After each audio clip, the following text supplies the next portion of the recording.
Okay, thank you, Bart. I've just had a last-minute panic, so given that I have 45 minutes to present, I asked my crew at home to help me get a demo together for today, which was working up until about an hour ago, and just I checked it now, and it's not what I expected. So I may not fill the full 45 minutes here, or probably not quite close to it, but nonetheless, I do have a presentation to introduce the concept of the project, some of the privacy-aware access controls, and I have some good screenshots of the work that as it stands. And at the end, when I get to the end, I'll try and run the demo, and if it's in the same situation it was 2 minutes ago, there won't be a demo. But I'll do my best. My guys at home are trying to have a look at it and trying to fix it. So the work I'm presenting comes from an FP7 project called OpenEye.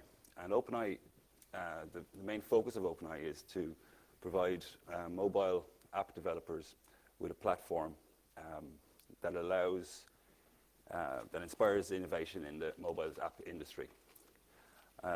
This project is, the outputs of the project are released as a open source project called Pete.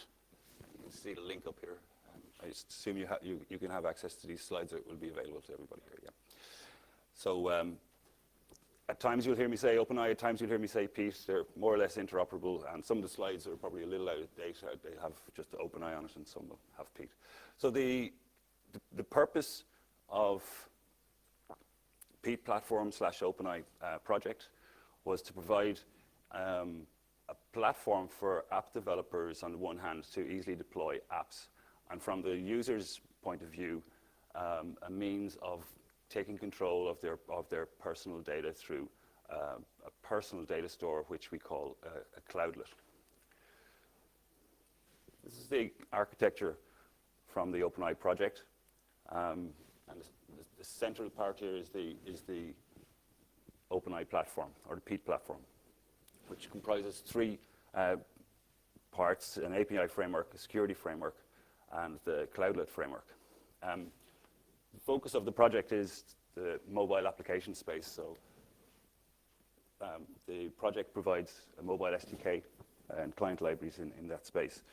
So the one thing here is I should point out actually is the API framework allows for connection with other cloud-based, third-party cloud-based services. But I'm not going to discuss that today. It wasn't really the work that my institution was involved in. It was another part of the project. But the idea here is to give users control over their data through the deployment of personal cloudlet. This cloudlet is coupled with a security framework for authentication and authorization, and it links in with the API framework, which provides the main functionality of the OpenEye platform.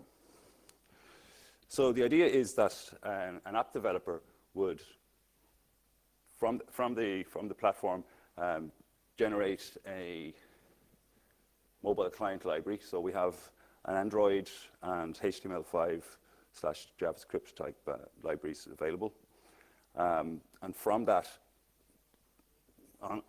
excuse me, using that library, you can develop applications which hook into the platform itself.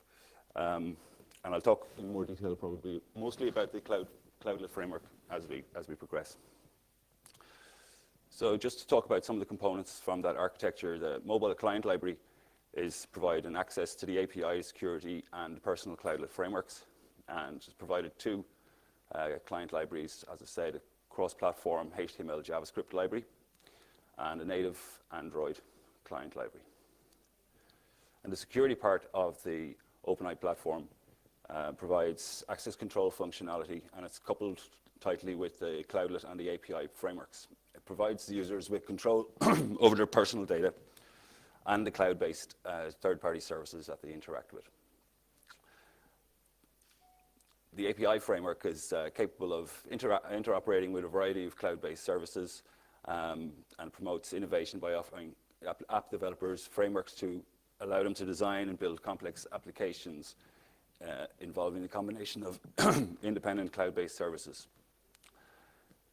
But just the focus of this presentation is about the personal cloudlet framework.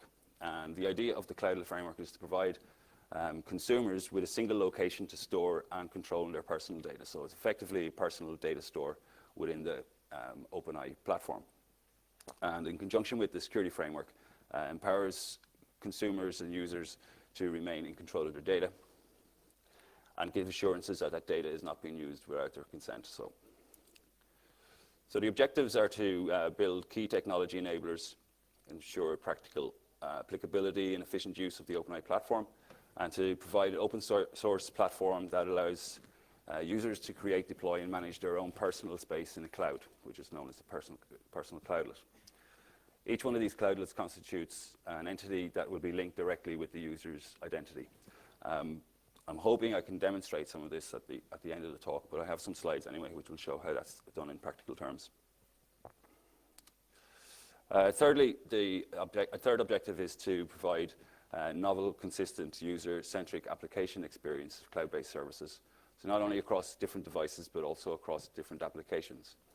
So in this sense, the idea here is that application developers can define data types that are used by their data, but those data types are open and public across the platform. So then other application developers can see those types and reuse those types in their application and request instances of those type objects from the user's cloudlet in their application. So all types are considered public, but for each application must define what types they will use from the cloudlet and also define the permissions manifest for those types.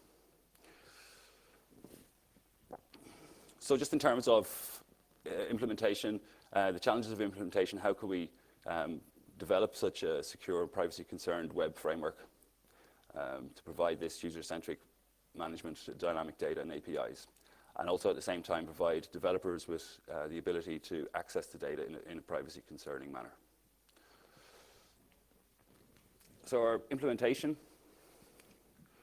these are some of the technologies that we've used. So we use, we're basically building a distributed application which is composed of a number of software components.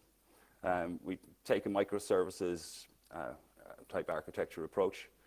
And some of the technology we're using are Node.js, Mongrel 2, Zero, Message Queue, JWT, Swagger for REST definitions, Couchbase as a NoSQL database, JSON as a data format and used in transport and at REST, and as I said, a microservices distributed application. So the personal cloudlet itself is a number of components which are built on top of those technologies I've just mentioned. So we have data access components, type access components, notification services, authentication, authorization, platform management, and also some user interfaces for the developer and the user to get a view of the data that's been created by applications. So just to go through some of those individually, data storage components can store binary data as well as structured JSON data. So we have a notification service which allows users to link events on their data, accesses to their data with specific types of notifications, and we've allowed for email, SMS, REST call, server-side events, and Google Cloud messaging. So just in terms of authentication, authorization, and accounting, the authentication and authorization mechanisms are part of the security framework, but the details of the access requests, subsequent actions, and responses are monitored and logged for within the personal cloudlet. Also, management of permissions of data is logged in the cloudlet. So in terms of data access, all data is accessed by some APIs, two of which mainly data API and a type API, and the idea is to ensure a consistent access point for all services.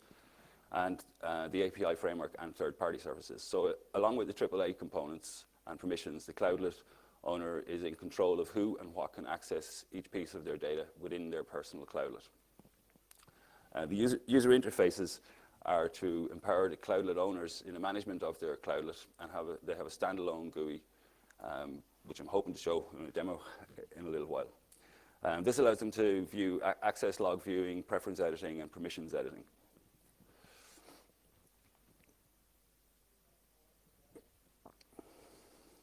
There's also a data aggregator component in there, which allows for third parties the ability to view aggregated user data from multiple cloudlets.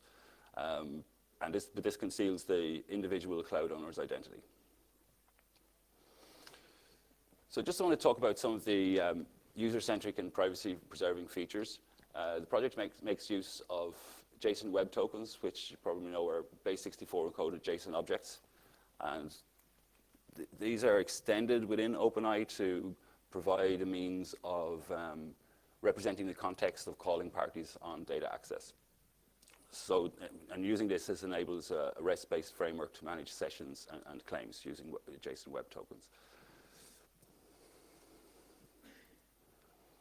So we have two main types of tokens, one of which are session tokens, responsible for when the users are logged in, and also some auth tokens, which are generated from the SDK, which combine the user and developer login.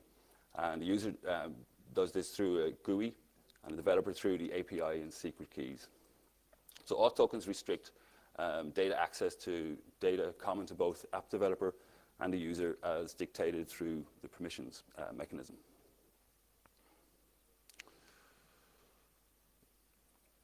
In terms of data reusability and app interoperability, data is persisted in an NoSQL document store, and the cloudlet is generally composed of a set of JSON objects. And all objects adhere to a predefined OpenEye type. As I said earlier, these types are all public and can be reused by developers across applications. So this is a view of the definition of what those types look like.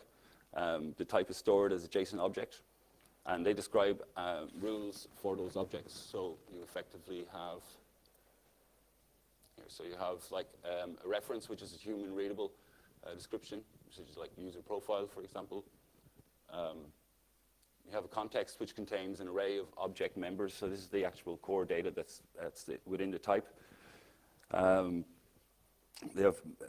These can be primitive types, but there's also types from the Graph API, which links with third-party web services that you can include in here, and also reuse other OpenEye types within here. So the context is just a description of what the object member is.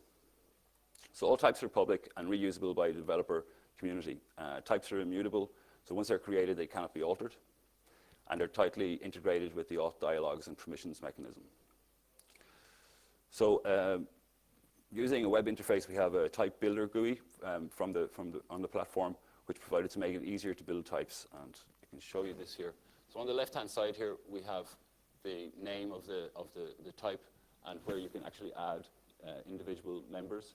In the center here, you have the context, which is like a set of an array of object types, I beg your pardon, an array of members, which are defined as, in this case, relatively simple primitive types, so two strings and an int in this case. And on the right-hand side, you can see you get a sample object of what a sample object would look like, and this is the actual the type definition that's available here. So in terms of access control, cloudlet objects have every object stored in the cloudlet has associated permissions object with it. And the permissions object provides information on which apps are allowed to access the object. App developers can request access by object or by type, and requests can be scoped by app or by cloudlet. So the owner can edit permissions based on the type and the app, etc. So from the developer's point of view, when they're creating permissions for a client, they have in the top left-hand corner the type IDs, and then for each of those type IDs, they can set the kind of the app level and the cloudlet level access values for their application. So that when the user runs this application on the mobile device, these are the permissions that are being requested for those objects, or rather from those types which are stored as objects in the data store. So from the user dashboard point of view, on the mobile device embedded in the library as part of the mobile client library, there's a user dashboard which allows the end user to view their data, audit the list of access requests and response, and view and edit permissions and set notifications for data access requests. Probably I have here a simple use case. So we recently, the project has about 1 month left to run, and they're still working away on some of the back-end platform, so a lot of the work is still ongoing. But we have teamed up with an Irish SME called ADA, which is Internet of Things type startup, and they deal with some private data. And they've asked us to integrate with our Peat platform for their mobile application offering. So they provide wearable device monitors which the user wears at night. It's a fertility tracker. So the idea is that the user wears a device while they sleep. The data collected is stored in the Datastore and augmented with individual or questions that the app will ask the user during the day. You can see here that the application is like, so you have some, this is like general, like kind of personal information, just block the name out there. And then there are some questions here about like how did you sleep and what's your oral temperature. So quite personal data and health related data. So they were very keen that they had a solution for access control on this, and they chose our platform as a means of achieving that. So in order to integrate their current application with Peat, what did they have to do? So they had to define a set of types through the admin portal and create permissions manifest with those types, include the client library in the Android application, and use utility classes to persist the data to the backend. So also user authentication, authorization, and session management is automatically handled by the client library. So I can show you some of the code in a little while, how that's achieved. The idea really is to abstract away all the kind of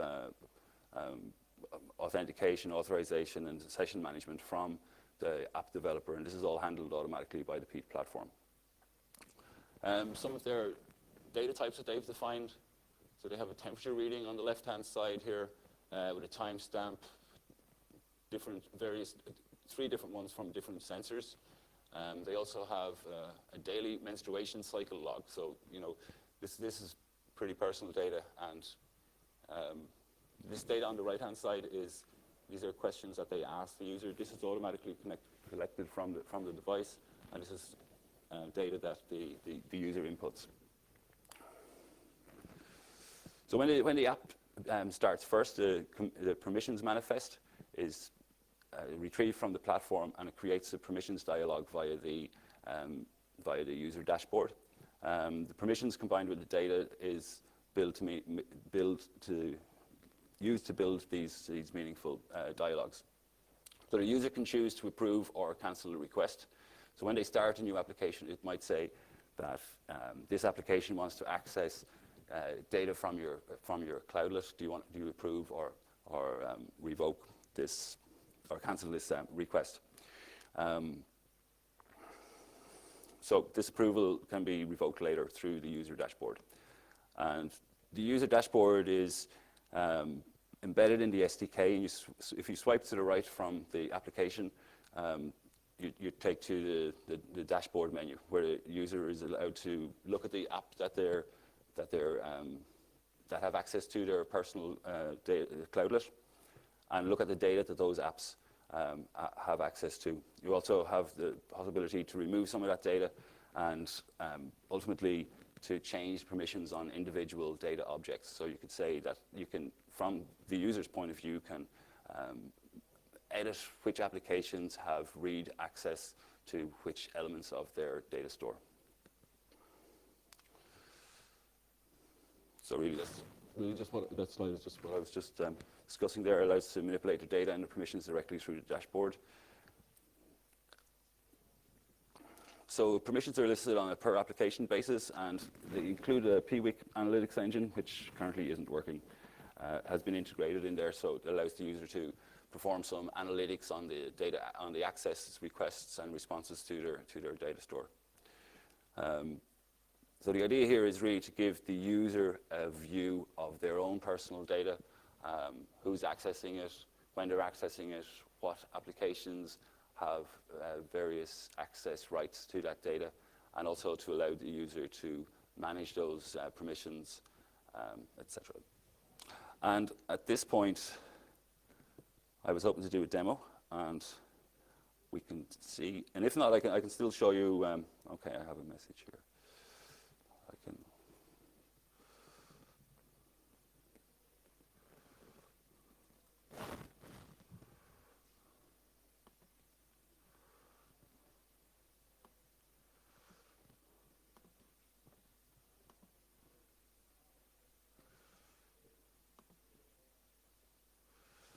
I'm afraid it's still not working.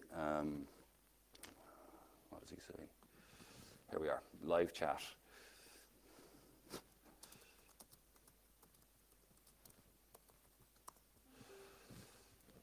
So this worked 2 hours ago. It's the worst thing about live demos is that, invariably they work 2 hours before. Yes?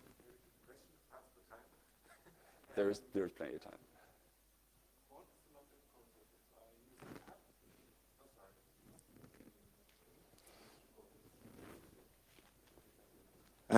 What is the login process? For example, I get an app for this device and then want to say store my data, and then you say, then there was a screen saying there is this account of your system, of this PR, and is there multiple login necessary, or are the apps designed that when I have no account yet at this cloud lab platform, it's implicitly created, or what's the idea here? Yeah, if there's no account already, okay. So the app developer bundles the library with the application. Mm-hmm. The user loads the application, it connects to the platform, and requests the user to log in to that platform. In the event that that user is already not logged on that instance of the platform, they can create an account on that platform in that moment.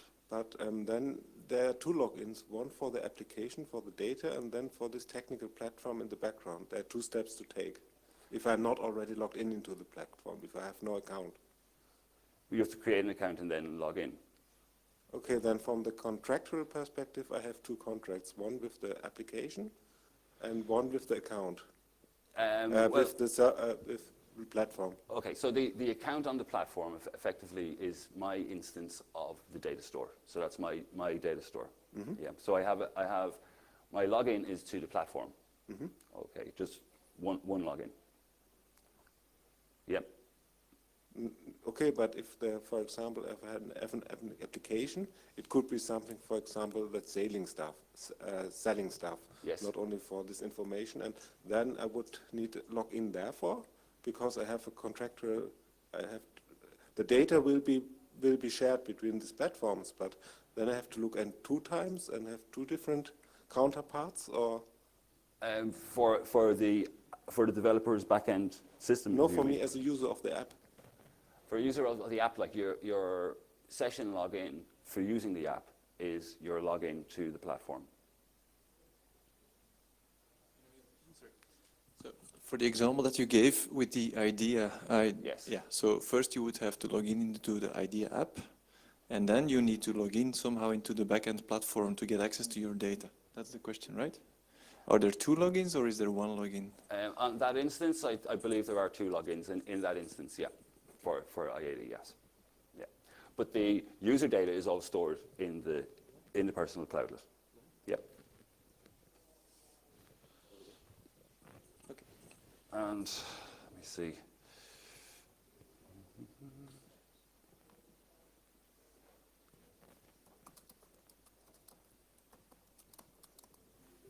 Oh, okay.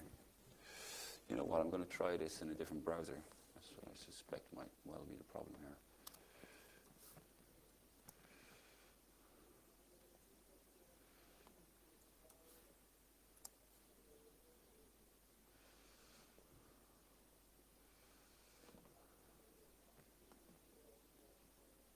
That's better. Okay.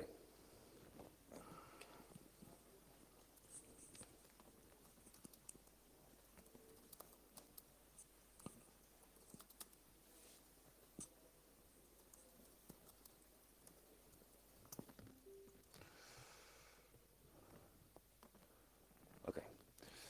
So I have some created here. So I made this demo earlier, so you can view here.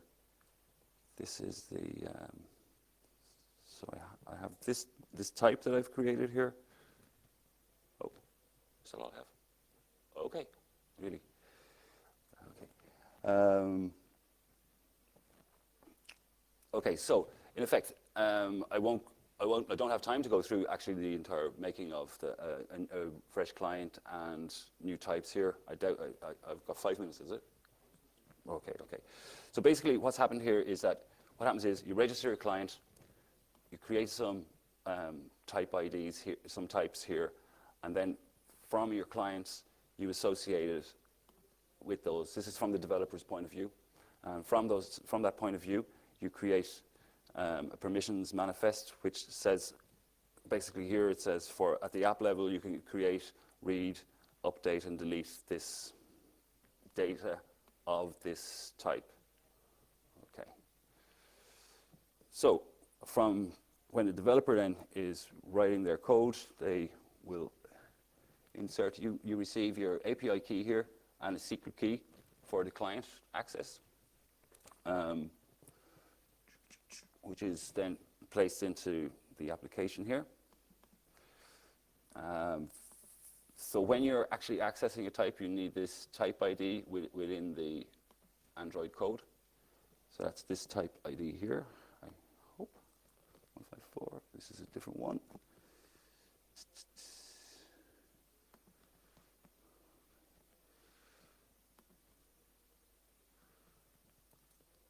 Yeah, okay.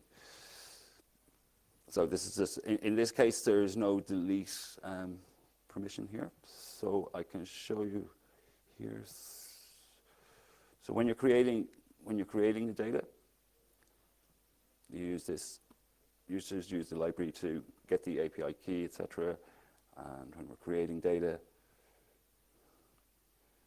here we just set the type, create it, and then get an instance of this with a create data result. So this is trying to create an object, and you pass this result here to it, this result type, and define like what happens on various responses on success, on permission denied, on failure. So in this particular instance, we have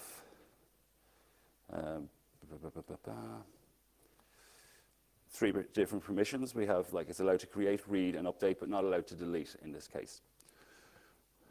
So let me log out of here. So from the user's point of view then, if we run this app,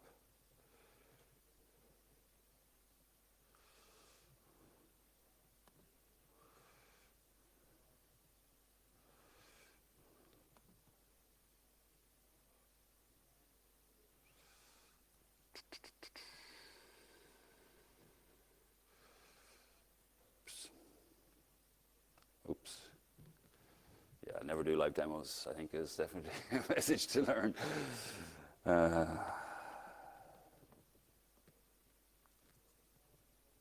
to create object, okay.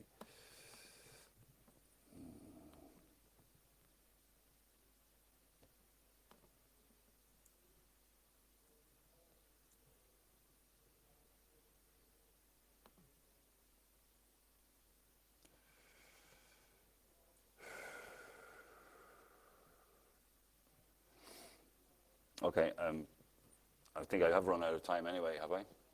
Okay, so I'm really sorry that my demo really wasn't up to scratch at all, and I'm going to kill these guys when I get home. It's not my fault. I'm blaming somebody else, and that's that. So are there any questions?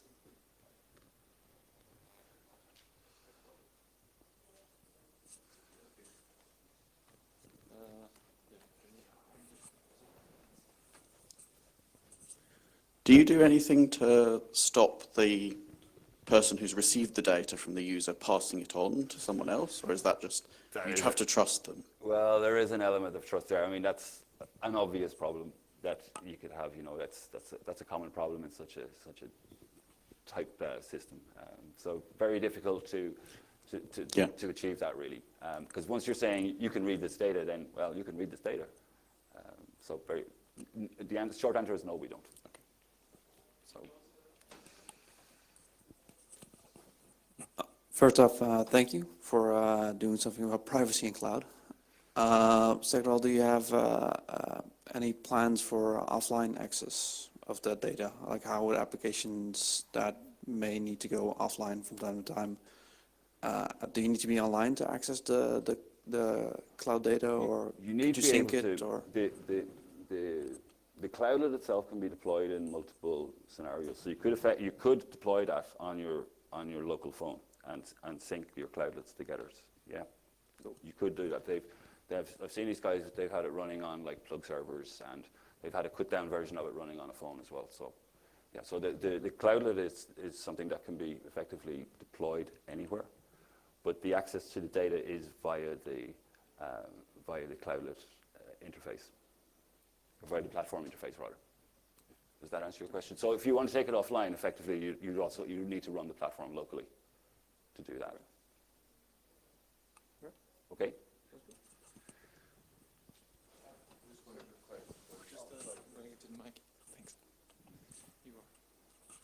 So you mentioned that you have that other developers can use existing data types. That would mean if someone develops this fertility app and there's these data types defined, if I decide to go and develop a different type, those types would be available to me, right? Yes. How do you avoid type duplication so that I'm not, there's not like 15 different types for birthdays, for example? What they're working on at the moment is that there's a registry of types there. So if you want to search for a type that you say you want a birthday, well, they're working on it at the moment, an interface to it. The registry exists, but at the moment there's no search facility on the web interface. But the idea would be that you search that registry for existing types such as birthday. But if you put in identical types, like say you have a structure of a type that's identical to some other type in there that represents it with similar name, with the same names, like you'll actually create an error because the type is generated from a hash of that data. So the idea is that you'll have a searchable interface of the registry that you can discover types that you might want to reuse. Yeah. So in the case of the fertility tracker, like if I wanted to create another application that was, your all dancing health application, and I might discover that I could discover through that registry search that such types exist, but I can't look at the data, and I can't even see how much data is there. I don't even know if anybody's got any instances of that data, but I can import those types, wrap it into my application, and then if one of the users of the previous application has some data in place, when they start the application, they're asked, will you allow this application to access instances of this data type? Yeah. Does that answer the question? Yeah. Okay, thank you. Just one little question. How do you handle then the changes on the data types, like birthday, and then somebody wants to have it in a little bit different flavor, and that person is the originator of the type, the one that first uploaded it? Okay, so when you want to change the structure of it, yeah, okay, so you need to create a new type in that case. You can delete that type and start at scratch, but then you lose all your data. I asked the guys, I wasn't in this project from the start, right? To be honest, I was dragged in the last 6 months, and they say, we need some publications, so please help us publish. So that's my role in this project, so I'm sorry, But I asked the same question, But they've made a decision at some point at the start or earlier on in the design process that all the types are immutable. So effectively, once you create the type, that's it. Yeah. So if you want to create a new type that's similar to that, you've got to create a new type, basically. So. Okay, more questions? Okay, thank you, Paul. Okay, thank you.